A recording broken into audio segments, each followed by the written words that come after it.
Nous ne donnons aucun scandale en quoi que ce soit, mais nous nous rendons recommandables à tout égard. 2 Corinthiens 6, 3, 4.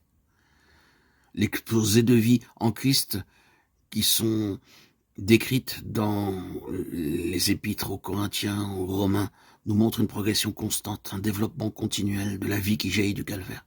D'abord, c'est la résolution bien arrêtée de ne plus vivre pour soi. Christ est mort, afin que ceux qui vivent ne vivent plus pour eux-mêmes. Puis vient le but, vivre pour celui qui est mort pour moi.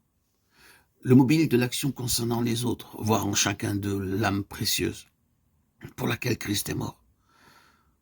L'attitude à avoir vis-à-vis du passé, les choses anciennes sont abolies. Et enfin, notre responsabilité vis-à-vis de nos semblables. Il m'a confié le ministère de la réconciliation. La vigilance et la pondération qui me sont imposées, puisque maintenant je suis ouvrier avec Dieu. Ne plus vivre pour soi-même. Si l'apôtre nous y exhorte, il nous en donne aussi l'exemple. 2 Corinthiens 6, 4, 10. Nous savons ce que c'étaient ces circonstances. Il devait travailler au sein des afflictions, des détresses, des angoisses, sous les coups, dans les prisons, dans les séditions, les travaux, les veilles, les jeûnes. 2 Corinthiens 6, 4, 10.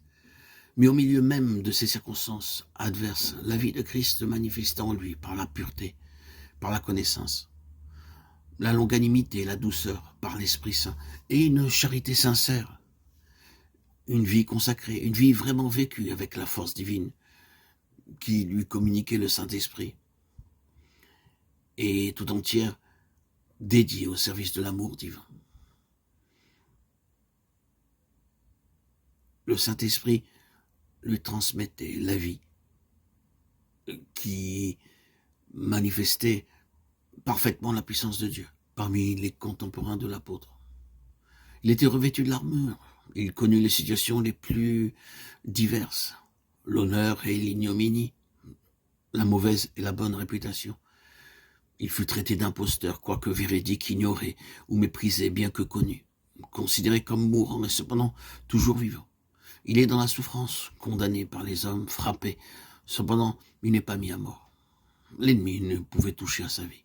Il est dans l'affliction et la douleur au sujet d'un monde qui meurt, loin de Dieu, et cependant toujours joyeux en son sauveur. Dans la pauvreté, il enrichit les autres de trésors impérissables. Considéré comme n'ayant rien et cependant en Christ, il possède toutes choses. Comment se fut-il encore trouvé quelque place pour l'égoïsme en une telle vie? L'amour de Dieu au service des autres la remplissait tout entière.